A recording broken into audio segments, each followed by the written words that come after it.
How many times does ego have to explain this to you? Let's go again. Jaron boots Ennis. The big fights are seeming to elude him. He's having a difficult time. I'm going to explain it yet again for the slow people in the back and people who may have missed that video. Give you my uncut thoughts. So here's the predicament that we are in. Jaron boots Ennis is a talented fighter. He looks to be special. If you follow my channel, you know I was one of the first people to say that about Jaron boots Ennis, right? I even made the comparison to one of my favorite fighters of all time and said, I see shades of Roy Jones Jr. And I do not, this is not, you're not dealing with a rookie, right? Like when Gennady Golovkin had no guys, had Max guys, and it's nothing. Tick, tick, tick. Nothing. Right? When Triple G showed power and first burst onto the scene in America, and people were saying, oh, he's like Mike Tyson. He doesn't fight anything like Mike Tyson. With Jaron Ennis, however, you do see shades of what Roy Jones Jr. excelled at. The athleticism, things like that. Kind of the showmanship, showboating, power, obviously, speed. So he looks that. But this is about boxing. It's not about fancying a particular fighter. It's not about uplifting who you like and stuff like that. That's never been my channel. The IBF ordered this fight. I don't like it. It stinks. It stinks. And that's Karen. This is a rematch. We've already seen this fight. I didn't enjoy the first fight. And the funny thing is the first fight was on PBC on a tank card. It was on a loaded card with Demetrius Andrade, Boots. And I expected a lot because, you know, being a Boots fan. And it just didn't deliver. Point blank, period. Simple as. So the prospects of seeing it again are not very promising to me because I watched the first fight with an open mind. And again, it did not provide. Karen was fighting negative. He was evasive. Jaron Ennis won on all three judges' scorecards, 120 to 108. That's a shutout. But per technicalities, he happens to be the highest ranked person. This is what Boxing Ego told you the day the news broke. See, it doesn't take me a month, 2 months, a year to process my thoughts. I have the data right in my noggin.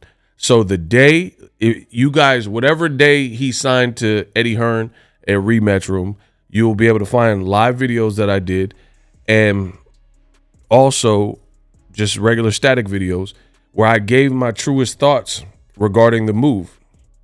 And fast forward to the future, I don't take back anything I said. I haven't been made to look stupid. I don't regret anything I've said. If anything, what I am seeing strengthens what I said during those videos because I'm the best in the business. And at this point, it's really not close. It's not even close. Take it to the bank when Boxing Egos speak. And that's what I always wanted, my words to actually mean something. I'm Young Dictionary, make words make sense. Stop playing with me. So this was my fear for Boots. For one, the welterweight division, which has historically been a glamour division where you've seen the Mayweathers, the Pacquiaos, the Sugar Ray Leonards, the Hearns, all these fighters, De La Hoya, Shane Mosley, who have graced and been in this division, right?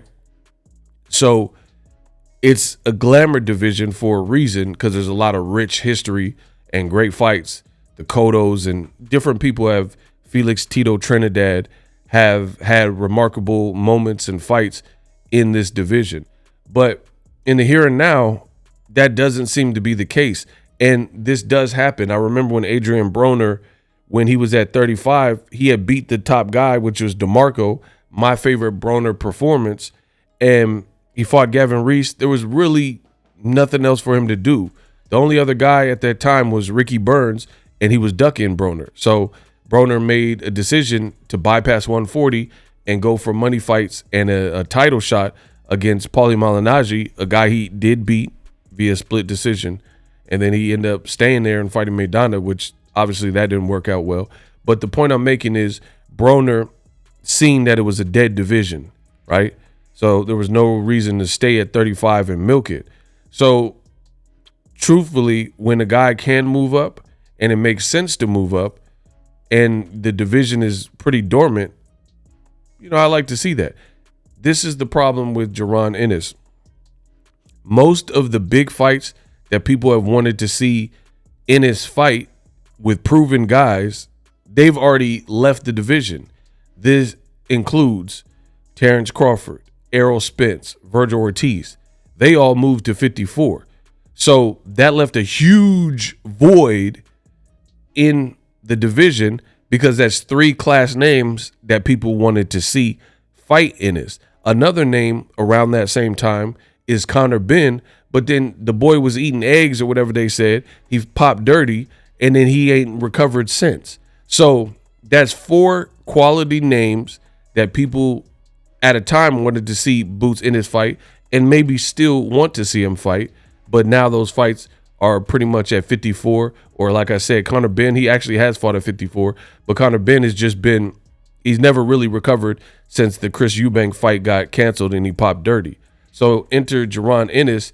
Now it's just a bunch of finger pointing. Eddie Hearn doing interviews saying, oh, we offered Stanionis and Barrios and Brian Norman, and they all turned it down. So me personally, if I had to take a stab at it, I fully expect Boots Ennis to fight Karen, which is a lackluster fight. They'll probably put it in Philly because you're going to try to make some money and you got to milk the Philly community with such a lackluster fight. Just like the David Avocado fight. Nobody really wanted to see that fight, so they had to stuff it in Philly, say it was a hometown deal. And, that one you let slide a little because it was a replacement to Cody Crowley. But it's the same play, and you got to ask yourself these questions. Why would a promoter be doing interviews talking about all the failed fights that didn't happen or they've been turned down? Because to me, it's setting up an alibi. It's like if you, like Scott Peterson, Lacey Peterson, he said he went fishing 90 minutes away and let his dog off the leash so it looked like she had got kidnapped. You have to set up your alibi. And we've seen this play in boxing so many times where right before a horrific fight that is definitely going to cause negative feelings from the fans, like Boots Karen definitely will, you see they set up the alibi as to, hey, Boots is just being ducked. He has to fight this guy. We tried. And the thing is, there's more than one way to duck a fight. And I'm not saying this on behalf of Boots, like saying he don't want it, but your promoter can also send offers that they know aren't likely. Eddie Hearn doesn't have a great relationship with PBC, so you could send out a million offers, especially if the money is not right. And then, of course, these people are going to turn it down. And then now you can say, hey, we tried. We got to fight Karen in Philly. We tried to make this work, but everybody turned us down. So here you're getting what you're getting. And again, ask yourself this question. If it wasn't what I'm saying and this wasn't the case, why would you want to tell people all of the fights that pretty much aren't going to happen next because people turned it down? Just imagine applying for 15 jobs. Most people, they don't spend too much time talking about the 14 jobs that turned them down. They would talk about and post about on their social media the 1 out of 15 that employed them and they got the job, right? They're not going to be like, oh, I got turned down at Macy's and JCPenney's and Kmart and Walmart and Target. They all turned me down, wouldn't even bring me in for an interview. You would focus kind of on, hey, I got this job now, right? But only in boxing do you see this where people, they're focusing on the failed negotiations because it becomes, to me, like a damage control where you have to explain to the public what happened, what transpired, why it transpired, and it's like setting up an alibi of why Boots got to fight who he got to fight. But the reality is the fans don't care. Certain fights people want to see, certain fights people want to pay for. The Karen fight, good luck. You know, maybe Philly loves that fight just because it's a hometown guy. But I think the fight is bad. And this is what we're seeing, and I'm surprised more people don't pick up on the play, right? You notice this right before an undesired fight all the time. Shakur Stevenson, he's going to fight a guy that many people don't want to see him fight, Joe Cordina, Dova or whatever his name is. And now he could just say, oh, we offered Pitbull a fight. They didn't want to fight. We offered Tank, and Tank never got back to us. And yada, yada, yada. Same old story. And then they promote what they really have, which is the lackluster fight. And that's just the reality of it. I've noticed the play. I've seen the play. It keeps getting recycled. We got to fight said guy because everybody's ducking us. And you look at it, it's not true. Not as it's being depicted. So you mean Joe Cordina, a 130-pounder, was the absolute best. Let's say you couldn't get Tank. Let's say William Zepeda was not available. What about Murataya? What about an Edwin De Los Santos rematch? What about El Rayo, who said he could still make 135, just became a champion at 140?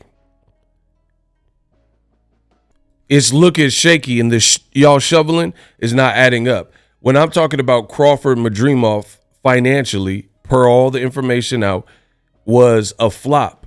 People said, oh, I don't think Turkey cares. Riyadh season, they're made of money. They have endless money, so they don't care if it flops. It's not about that. It's about the fans. This is what they tell me in the comment section. So if they have endless money to fail, you mean to tell me Shakur Stevenson, you couldn't cash out Edwin De Los Santos? You can't cash out an opponent for boots and just give them life-changing money so they have to take it? And, you know, what happens in the fight. So it's not really adding up there. If you have money to burn and money to waste, you should be able to put on the biggest fights that people want to see, right? Not a bunch of fights where people are like, hey, why is this guy fighting this guy? You should be able to get it across the line and make it do what it do. You shouldn't have so much struggle and strife if you have this endless bankroll, which you guys are saying in the comment section. So for me, it's not adding up that it's so fledgling and Eddie Hearn and Turkey are having such a hard time getting marquee names for guys in America. And I've said it before, a guy like Boots, what's the point of him fighting in Philly? Philly already loves him. He already has a name there. So this, to me, is not branding an American star to get him popping where he's already popping. But the reality is they know if they took Boots and Karen anywhere else, you know, in America, like to Chicago, Vegas, Texas, it would be even lesser desired. So they just have to, you know, do something generic and, oh, we'll put it in Philly. Everyone loves Boots in Philly because he's a Philadelphian.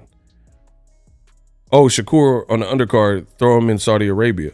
But people who are saying that these moves save boxing and Turkey saved boxing and these are the best fights, these aren't the best fights. Nobody asked for any of these fights that we're talking about in this video, right? And stuffing Shakur in the kingdom in Saudi and having him fight at like 2:30 p.m. Pacific Standard Time for an American name, it doesn't get him closer to a pay-per-view attraction. It definitely doesn't get him any closer to Gervonta Davis. So it's just like, it almost is like going through the motions and there's no real direction. Same thing with Boots. We know Boots is good, but to see how good he is, he needs a Crawford. You could talk about, oh, Brian Norman turned us down, Barrios, Stanionis, which Stanionis said that they offered peanuts. But I digress. There's Virgil Ortiz, there's Boachuk, there's Madrimov, there's Crawford. These are all better fights for Boots than Karen, and you got an endless bankroll. Why not get some of these fights done? So something's looking shaky, and I think for Boots at this point, since the welterweight division, I understand wanting to be undisputed, but he's a big welterweight, and if it's slim pickings, maybe you have to take a risk and do one-offs at 154 in the interim while you can't get other fights allegedly, right? But to just stay in a dormant division, it's just like, yes, you're, I guess, lining your bank account and getting easy paydays, but that's short-sighted and short-term for the longevity of your career. That's not going to do really anything. So it's like, why did Boots even leave Showtime? You just it was just purely for money. And if that's what boxing has come to, where people don't really care, they just want to make the most amount of money, it's still a bad game plan because it's short-sighted. If you become a household name like Floyd Mayweather did, then yeah, you took the shorter money up front, but now you're Floyd Mayweather, Money Mayweather. It really doesn't matter. You know what I mean? So I don't believe in shortcuts, and I don't understand the vision, but we'll see who Boots' next opponent is. But I'm telling you, I've noticed a pattern each and every time where there's a lot of preamble right before a bad fight is announced. You get a lot of finger pointing and blame gaming, and that's what we're seeing. Like, as if fans are going to have empathy and be sympathetic. Oh, everybody duck Boots. I mean, people can argue that in the comment section, but it doesn't change the reality that Boots versus Karen is a rough sell, period. So this is my follow-up video. Subscribe.